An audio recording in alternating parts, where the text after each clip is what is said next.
నమస్కారం, welcome to Suman TV. నేను గీతాంజలి. ప్రస్తుతం మనతో పాటు ఇస్కాన్ నుంచి ప్రణవానంద ప్రభుజీ ఉన్నారండి. ప్రభుజీ గురించి ప్రత్యేకంగా చెప్పాలా, వారు చెప్పేటువంటి మాటలు ప్రత్యేకంగా కృష్ణ భగవానుడు గురించి, అలాగే వారి లీలల గురించి కావచ్చు, ప్రత్యేకించి కొన్ని లైఫ్ లెసన్స్ అనేవి చాలా మందిని వాళ్ళ జీవితంలో డౌన్ అయిపోయినటువంటి సిచ్యువేషన్స్ నుంచి బయటికి రాగలిగాము, అక్కడి నుంచి మేము బయటపడ్డాము అని చెప్పారు. అలాగే ప్రతి అంశం పైన మనకు అర్థమయ్యే రీతిలో వివరిస్తూ ఉంటారు. ఇందులో భాగంగా వారి గురించి తెలుసుకోవాలి, వారి దినచర్య ఏంటనేది కొంతమంది ప్రశ్నలు అడిగారు కామెంట్స్ రూపంలో. అలాగే మీరు ఏవైతే ప్రభుజీ గారి గురించి తెలుసుకోవాలి, వారి మాటల్లో విందామని అడిగారో అవే ఇవాళ ఇంటర్వ్యూలో మనం మాట్లాడబోతున్నాం. ఇంకా ఆలస్యం చేయకుండా ప్రారంభిద్దాం. హరే కృష్ణ ప్రభుజీ. హరే కృష్ణ ప్రభుజీ, పునర్జన్మలు అనేవి అసలు ఉన్నాయా? ఎందుకంటే రీసెంట్గా జరిగిన ఇష్యూస్లో ఫలానా ఒక వ్యక్తి చనిపోతే కొన్ని సంవత్సరాలకి మళ్ళీ అక్కడ వేరే ప్రాంతంలో వాళ్ళు పుట్టి గత జన్మలో నేను ఇలా ఉన్నాను అని చెప్పి వాళ్ళ ఫ్యామిలీ మెంబర్స్ అందరినీ గుర్తుపట్టడం, ఇలాంటి కొన్ని ఘటనలు జరిగాయి. ఎప్పుడో విన్నా, ఇప్పుడు లేటెస్ట్గా జరిగేటప్పటికి చాలా మందిలో సందేహం, నిజంగా ఉంటాయి ఆ జన్మలు అనేవి? అవి ఉంటే కనుక మరి దేవుడు కూడా అలాగే జన్మించాలి కదా ప్రతి ఇదిలో. అలా మనం ఎవరినైనా గుర్తించగలమా? అసలు మనం ముందు జన్మ అనేది ఈజీగా తెలుసుకోగలమా అనేది ఇలా చాలా మంది క్వశ్చన్స్ అనమాట. ఏం చెప్తారు? దేవుడు విషయం చెప్తాను. స్వామి ఆల్రెడీ ఆ విషయం చెప్పారు, సంభవామి యుగే యుగే. అవును, ప్రతి యుగంలో యుగ ధర్మాన్ని కాపాడడానికి పరిత్రాణాయ సాధూనాం వినాశాయ చ దుష్కృతాం ధర్మ సంస్థాపనార్థాయ సంభవామి యుగే యుగే అని స్వామి అయితే ఇంకా ఎన్నో అవతారాలలో స్వామి వస్తూ ఉంటారు మనందరినీ సంరక్షించడానికి. ఇప్పుడు మనుషుల పట్లకు వస్తాం.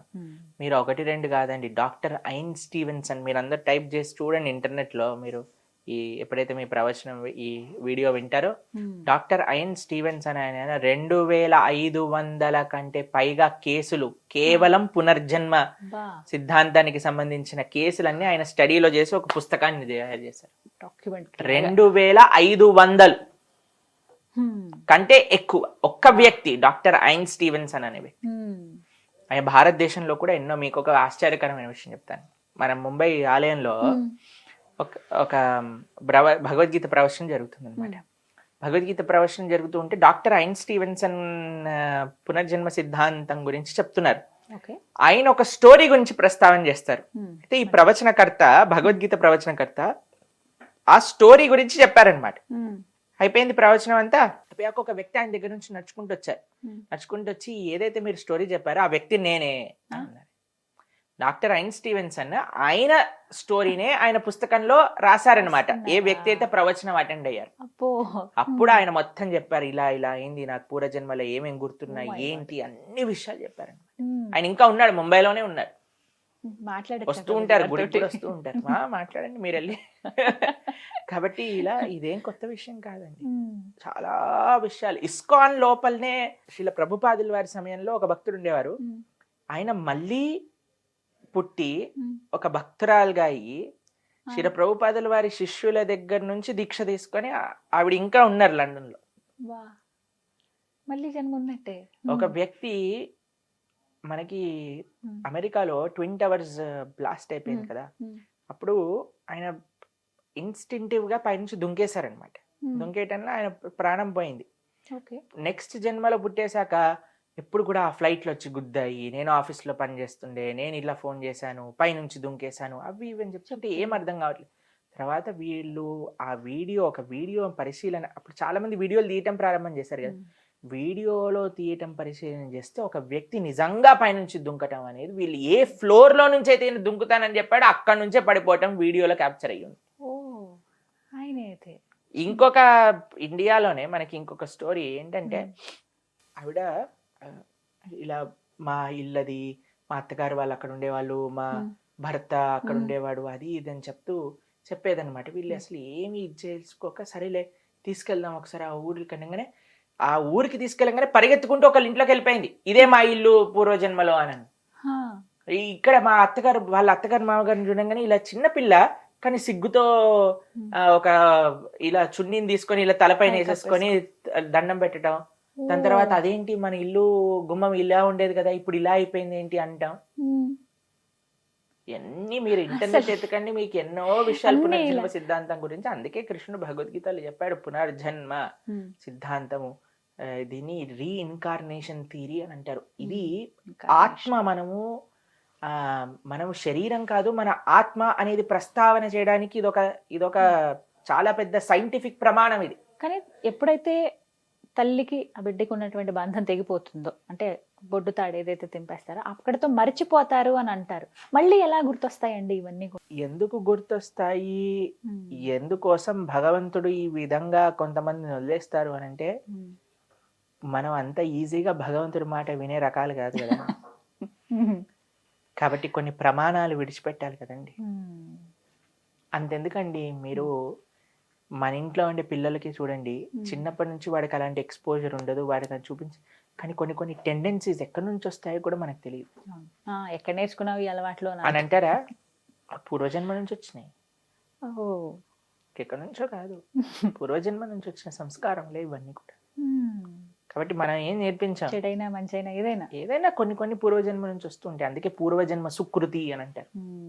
లేదా వీడు అమ్మో ఈ పూర్వజన్మ ఏ రాక్షసుడో వీడు అని అంటుంటారు. ఎందుకంటే వాళ్ళంతా అల్లరి చేస్తారు. ఎందుకంటే అమ్మ నానేమో అంత మంచి అన్నయ్య తమ్ముడు వీడేంటబ్బా ఇలా ఉన్నాడు, వీడు ఈ జన్మకి కాదు పూర్వజన్మ సంస్కారాలు అని, పూర్వజన్మ సంస్కారములు అని వాడుతూ ఉంటాం మనం మన వాడుక భాషలో. మీకు తెలుసు కదండి ఈ విషయాలన్నీ కూడా. కాబట్టి నియర్ డెత్ ఎక్స్పీరియన్స్ అని ఒకటి ఉంటుంది, తెలుసా మీకు? అందులో ఏమవుతుందంటే, శరీరం పోయే సమయానికి అలా ఆత్మ దగ్గర పడుతున్న సమయం నుంచి ఇలా ఒక్కసారిగా బయటకు వచ్చేస్తారు అనమాట. దాంట్లో చాలా ప్రమాణాలు ఉన్నాయి. మీకు ఒక విషయం అంటే మనిషి చనిపోయే ముందు కొన్ని సంకేతాలు కనిపిస్తాయి. మీకు మా విషయమే చెప్తాను. మీకు ఒక మన భక్తి వేదాంత హాస్పిటల్ అని ముంబైలో ఒక హాస్పిటల్ ఉంది. అంటే డైరెక్టర్ మాధవానంద ప్రభు అని ఉంటారు. వారు ఒకసారి వెళ్తున్నప్పుడు ఒక దగ్గర భగవద్గీత చూసారనమాట. మన డివోటీస్ డిస్ట్రిబ్యూట్ చేస్తున్న భగవద్గీత. అయితే భగవద్గీత పక్కన ఒక చిన్న పుస్తకం ఉంది, సెకండ్ ఛాన్స్ అని అంటారు, శ్రీల ప్రభుపాదుల వారి లిఖితం అజామిల వృత్తాంతం. దాంట్లో ఏముంటుందంటే, కొంత అజామిల ఇలా బెడ్ పైన పడుకుంటాడు, కొంతమంది యమభటులు వస్తారనమాట ఆయన దగ్గరికి. అప్పుడు విష్ణుదూతలు, ఆయన నారాయణ అనగానే విష్ణుదూతలు వచ్చేస్తారు, యమభటులను పంపించేస్తారు. ఈయనకి ఇంకొక ఛాన్స్ ఇస్తారు, హరిద్వార్కి వెళ్ళి తపస్సు చేసుకొని తరిస్తాడు అనుకోండి. అయితే ఈయన భక్తుడు కాకముందు విషయం అనమాట. ఈయన నడుస్తూ వెళ్తున్నారు, చూడంగానే అరే ఇలాంటి వాళ్ళని నేను కూడా చూశాను అని అన్నాడు. ఎవరిని చూసి అంటున్నాడు? యమభట్లను చూసి అంటున్నాడు అనమాట. ఇలాంటి వాళ్ళని నేను కూడా నా జీవితంలో చూశాను. ఏమైంది, ఎందుకు చూసా అంటే, కొంతమంది వచ్చారు నా దగ్గరికి. అయితే మా నాయనమ్మ చెప్పేది, ఇలాంటి ఏదైనా ఇలా భయంకరమైన వ్యక్తులను చూస్తే మనం భగవంతుడి యొక్క నామం చేయమని చెప్పింది. రామకృష్ణ హరి రామకృష్ణ హరి, రామకృష్ణ హరి రామకృష్ణ హరి అని వాళ్ళు వెళ్ళిపోయారు. అనగానే వీళ్ళు ఆశ్చర్యపోయారు, సరే ఈ పుస్తకం వీటి గురించే చెప్తుందని ఇస్తే ఆయన తర్వాత డివోటీ అయిపోయారు. ఇప్పుడు భక్తి వేదాంత హాస్పిటల్ డాక్టర్ ప్లస్ డైరెక్టర్ కూడా. కాబట్టి ఇలాంటివి కూడా మనకు తెలుస్తూ ఉంటుంది. కొంతమంది పాపం అప్పుడప్పుడు వాళ్ళ GPS కూడా పనిచేయదనమాట, రాంగ్ పేషెంట్ దగ్గరకు వచ్చేస్తారు, అప్పుడు వాళ్ళని డైరెక్ట్ చేసేయటం వచ్చేస్తుంది. చాలా స్టోరీస్ ఉన్నాయండి అలా. కానీ యమభటులను చూసిన వాళ్ళకి చాలా మంది, ఎంతో మంది యమభటులను చూసిన వాళ్ళు ఉన్నారు.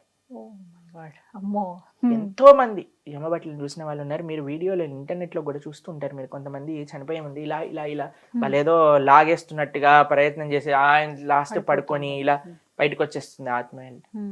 అవుట్ ఆఫ్ బాడీ ఎక్స్పీరియన్స్ అంటారు. మీకు అమెరికాలో జరిగిన ఒక విషయం చెప్తాను. ఒకళ్ళని హాస్పిటల్లో, ఆవిడ అన్కాన్షియస్ స్టేట్ లో హాస్పిటల్కి వచ్చింది. ఐసీయూలోకి తీసుకెళ్లారు, ఆపరేషన్ చేశారు. ఒక 1 day తర్వాత అనెస్థీషియా అంతా పోయాక ఆవిడ మామూలు కాన్షియస్నెస్కి వచ్చింది. కాన్షియస్నెస్కి వచ్చాక మీ హాస్పిటల్ టెర్రస్ నుంచి చూస్తే ఎంత పెద్దగా ఉంటుంది, టెర్రస్ పైన ఎంత బాగా ఇవ్వున్నాయి, టెర్రస్ పైన ఒక పార్ట్లో అంతా ఫుట్బాల్ ఉన్నాయి, హాస్పిటల్లో ఫుట్బాల్ ఏం చేస్తుంది, బాటిల్ ఉన్నాయి, బాటిల్ ఏం చేస్తున్నాయి. డాక్టర్లు అందరూ ఎంత షాక్ అయిపోతారు, ఎందుకంటే ఎప్పుడు ఆ టెర్రస్ ఓపెన్ చేయరు, టెర్రస్ ఎప్పుడు కూడా లాక్డ్ ఉంటుంది. సరే అని నిజంగా ఈవిడ చెప్పేది నిజమేనా అని టెర్రస్ తీసి చూసేసరికి ఫుట్బాల్, బాటిల్లు, చెత్త, ఆవిడ ఎలా అయితే డిస్క్రైబ్ చేసిందో అన్నీ అలానే ఉన్నాయి. ఎప్పుడు చూసావు నువ్వు అని అంటే, అదేంటి నేను 2-3 సార్లు టెర్రస్ పైకి వెళ్ళేసి వచ్చాను అని. ఏమంటారంటే అవుట్ ఆఫ్ బాడీ ఎక్స్పీరియన్స్ అంటారు అనమాట. శరీరం ఉంటుంది కానీ ఆత్మ కొద్దిసేపటి వరకు బయటికి వెళ్ళి వచ్చేస్తుంది అనమాట మళ్ళీ. అలా ఉంటుంది. కాబట్టి near death experience, out of body experience, reincarnation, ఇవన్నీ కూడా మనకి ఒక ఆత్మ ఉన్నది. ఇవన్నీ మీరందరూ ఇంటర్నెట్ లో, సరే అందరికి ఫోన్లు ఉన్నాయి, 5G ఉంది, బ్రహ్మాండంగా సెర్చ్ చేసుకోండి. ఎన్ని పేపర్ల, 100,000 పేపర్ల స్టడీ, రీసెర్చ్ కేవలం రీఇన్కార్నేషన్ పైన, near death experience, out of body ఉన్నాయి. ఎక్స్పీరియన్స్, వందల వేల వీడియోలు మీకు ఇంటర్నెట్ లో దొరుకుతాయి. అంటే అలా కనిపించిన వాళ్ళందరూ కూడా డెత్ దగ్గరలో ఉందని భావించాలా? అలా ఏం లేదండి, అలా ఏం లేదు. కానీ చెప్తారు కదా, చెప్తున్నాను, చనిపోయే ముందు ఇన్ని సంకేతాలు కనబడతాయి. పునర్జన్మ సిద్ధాంతం ఉన్నది. సనాతన వైదిక ధర్మం ఏదైతే ప్రస్తావన చేస్తుందో అది ఉండి తీరుతుంది అనడానికి ప్రమాణాలు చెప్తున్నాను. డాక్టర్ ఐన్ స్టీవెన్స్ అనేవి మన ఆంధ్రాలో పుట్టిన కాదు కదండి. ఈయన వైదికుడు కాదు కదా, ఆయన ఎక్కడో పుట్టాడు, అయినా సరే ఆయన ప్రస్తావన చేస్తున్నారు. కానీ పునర్జన్మలు ఉన్నాయి, ఇది నమ్మాలి అందరూ కూడా. అదే కదండి. ఏమో ముందు ఇలాంటివి విన్నప్పుడే అనిపిస్తుంది ప్రభుజీ, ముందు జన్మలో ఏమై ఉన్నావో అని. ముందు జన్మలో ఏమై ఉన్నాము అనేది మనం ఇప్పుడు ఏం చేస్తామో దాన్ని బట్టి ఉంటుంది. అంతేనా? మనం ఇప్పుడు ధార్మికంగా ఇలాంటి వాళ్ళని ఉంటే- కలవటం, మందిరాలకు వెళ్ళటం, ఇది నిజంగా పూర్వజన్మ సుకృతమేగా. అంతే కదండి. ఖచ్చితంగా. మమ్మల్ని కలవటం ఏమో కానీ మందిరాలకు వెళ్తూ మంచి ఆధ్యాత్మిక కార్యక్రమాలు చేయడం పూర్వజన్మ సుకృతం అనే నిజంగా చెప్పుకోవాలి. అదృష్టమే. భాగవతోత్తముల యొక్క సాంగత్యం అనేది పూర్వజన్మ సుకృతం లేకపోతే మనకు కాదు. అయితే మనకి లభించచ్చండి భక్తుల యొక్క సాంగత్యం, ఒక మంచి ధార్మికమైన సేవ చేసుకొని, కానీ దాన్ని సీరియస్గా తీసుకోవాలి. ఎలా మనం సాధనలో ముందుకెళ్ళాలి, ఎలా మన ఆచరణ మార్చుకోవాలి, ఇలా ఎవరైతే ప్రయత్నం చేస్తారో అప్పుడు, ఇప్పుడు మనం అంటాం కదా దీపం ఉన్నప్పుడే ఇల్లు చక్కబెట్టుకోవాలి, అలా మనకి దీపం ఏంటి అంటే ఈ జన్మ, మానవ జన్మ. ఇది ఉన్నప్పుడే మనం ఎలా భగవంతుడి దగ్గరికి వెళ్ళాలి, దేశం కోసం ఏం చేయాలి, సమాజం కోసం ఏం చేయాలి, ధర్మం కోసం ఏం చేయాలి అని పరితపించాలన్నమాట. పరితపించడమే కాకుండా ఆ విధంగా ముందుకు కూడా వెళ్ళాలి. సాధన, సేవ, సత్సంగం, ఈ మూడు చాలా ముఖ్యం. కాబట్టి మనం ఏం భయపడాల్సిన అవసరం లేదు. యమబట్లు, చావు, మరణం. గేయం గీతా నామ సహస్రం. శంకరాచార్యులు గారు భజగోవింద స్తోత్రంలో ఈ విషయం చెప్తారు.